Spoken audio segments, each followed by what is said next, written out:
The soul, mind, and body of man are three elements that guarantees the emotional fitness of every man. And when these three elements intersect, to face a single direction, that is when you can say a man as truly has his mental health intact. Ladies and gentlemen, boys and girls, Africans and non-Africans, welcome to today's edition of our podcast. And the topic we have for you in discussion is, does money prevent depression? Does money prevent depression?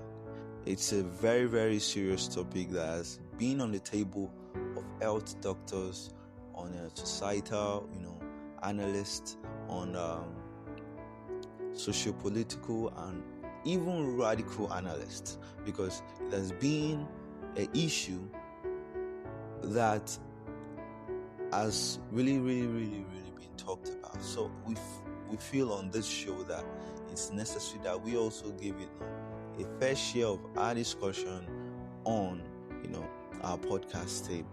So speaking of which, does money prevent depression? Many people often say that once they get the dough, they have nothing to think about, their mental health is intact, their this, their that is intact. Once they get the money, once they have the money, that their life is straight. But celebrities and various people's lifestyle have tell a different narrative concerning these issues, because we have a whole lot of celebrities who are doing like great things in the field of their celebrity life, but the fact remains that one way or the other they come on social media complaining here and there that they're going through a lot despite having the money in their account. So that brings me to the topic again, that does money actually prevent depression? Does it even stand a chance to prevent depression? Does that mean that even if you have the entire money in the world, you're as rich as Elon Musk, you're rich as Jeff Bezos, you're rich as Dangote, you can still fall down to your knees for depression? So let me just take you back on a brief story that one of my friends told me. He said when he was in school, he had like a girl that he loved so much, he wanted to actually push the relationship to the extent that they would get married. This guy we're talking about is the kind of person that is blessed. When I mean somebody is blessed, my definition of blessed in his to fit his description is a person in which once he steps into a place, people one way or the other will always once they come in contact with him, they have no choice but to like him. And like my friend also used to say that your network is your net worth. So he's a kind of person that once he gets to a place, he tries to build relationship with people, get to know them. Like this guy, where would they talk? He dey yarn with people where like he brings himself so down that people get to look at his humility and see it as a value in him. So anytime that people want to do something that is related with what he does, they have no choice but to call him. So this has been the way he lived his life, and to the extent as that during his he's much older than me. During his youth corpus, during his youth corpus service, he had a house, he had a car of his own. So like he did it by himself. So just to cut the long story short, despite having all these things, the girl served him breakfast. So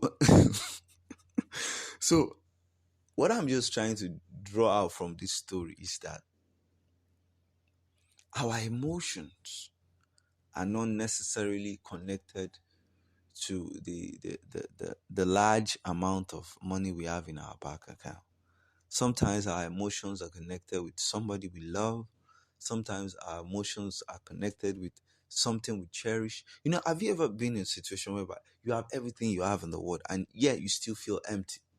So, some people are driven by the love of God. That's why philosophy is very important. You can't take it away from life.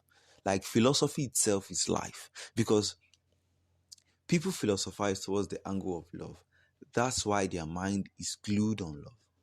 People philosophize towards the angle of power. That's why their mind is glued on power. That is, you might have all the power in the world that you want, but at the end of the day, you feel empty, because the more you have the power, the more you want it. So is love. The more you get, the more you see love, the more you want it. That's why sometimes people have unnecessary jealousy, because I can, sometimes I do feel it. I can see another guy have his hand all over my girl and I feel so comfortable about it.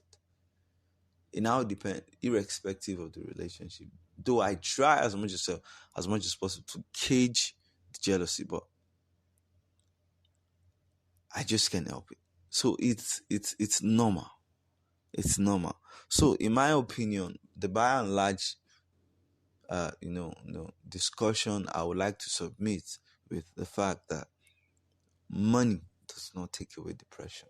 Money does not take away your problem.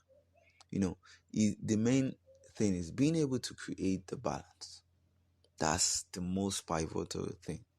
Being able to, strike a balance within your life. Like, where do I cut the line here? Is it, when do I get so soaked inside the power and the wealth to the extent that I'm not able to go back? That anytime I experience something in my life, try to use money to cover it, and it may not work out. So the cardinal thing is, being able to, know where your life lies. Money, I tell you, money does not take away depression. So, ladies and gentlemen, boys and girls, thank you for rocking with us on this episode of today. And feel free, to drop your comments on our various social media platform, and even you can leave a comment on our various listening platforms as well. Thank you for showing love. God bless you. Take care. Peace out.